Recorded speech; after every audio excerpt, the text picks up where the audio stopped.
আমি সকলোৱে জানো যে কেন্দ্ৰীয় চৰকাৰে নতুন পে কমিশ্যন ইতিমধ্যে ঘোষণা কৰিছে।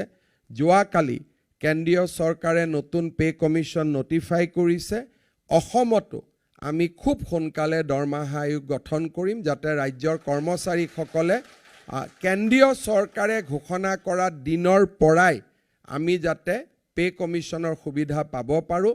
আমি ইতিমধ্যে মই মুখ্য সচিবক যোৱাকালিয়ে কৈছোঁ যে আমাৰ প্ৰিপাৰেশ্যন কৰিবৰ কাৰণে মই কৰ্মচাৰীসকলকো অনুৰোধ কৰিম। ACSৰো ইয়াত এছ'চিয়েশ্যন আছে, শিক্ষকৰো আছে, কৰ্মচাৰীও আছে, সকলোৱে আছে। আমাৰ পে কমিশ্যনৰ টাৰ্মছ অফ ৰেফাৰেন্সৰ ওপৰত আপোনালোকৰ যদি কিবা পৰামৰ্শ আছে, আমাৰ মুখ্য সচিবক অহা 15 দিনৰ ভিতৰত আপোনালোকক দিবৰ কাৰণে অনুৰোধ কৰিম, যাতে TORখন আমি ভাল কৰি বনাব পাৰোঁ, টাৰ্মছ অফ ৰেফাৰেন্সখন আমি ভাল কৰি বনাব পাৰোঁ। কাৰণ আমাৰ কৰ্মচাৰীসকলে পে কমিশ্যন হোৱাৰ বহুত দিন পিছলৈ দাবীবোৰ আনি থাকে। চেণ্ট্ৰেল গভৰ্ণমেণ্টৰ নিয়ম হ'ল যে পে কমিশ্যনৰ যি হৈ গ'ল তাৰপিছত ইট কেনট বি ৰিঅ'পেন।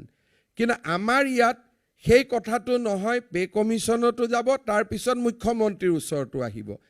এইবাৰ আমি ভাবিছোঁ যে যি হ'ব পে কমিশ্যনত হ'ব। দিব নিদিব it will B A decision যিটো মুখ্যমন্ত্ৰীয়ে নলয়, যিটো পে কমিশ্যনে ল'ব। সেইকাৰণে আপোনালোকে যিমান আপোনালোকৰ ক'বলগীয়া টাৰ্মছ অফ ৰেফাৰেন্স আছে, আপোনালোকে এইবাৰ পে কমিশ্যনক দি দিয়ক, যাতে আমি এখন ভাল পে কমিশ্যন, গভৰ্ণমেণ্ট অফ ইণ্ডিয়াই 18 মান্থছৰ সময় দিছে আৰু 18 মাহ এটা ভাল সময়, 1.5 বছৰ সময়। হিয়েৰিং ল'লে, শুনিলে সকলো সমস্যা সমাধান হ'ব পাৰে। সেইকাৰণে মই আপোনালোকক পে কমিশ্যনৰ ক্ষেত্ৰতো আজিৰে পৰাই মুখ্য সচিবৰ লগত আলোচনা কৰি টাৰ্মছ অফ ৰেফাৰেন্স দি দিবৰ বাবে মই অনুৰোধ কৰিম, যাতে আমি এই সমস্যাবিলাক এটা শৃংখলাবদ্ধভাৱে আমি সমাধান কৰিব পাৰোঁ।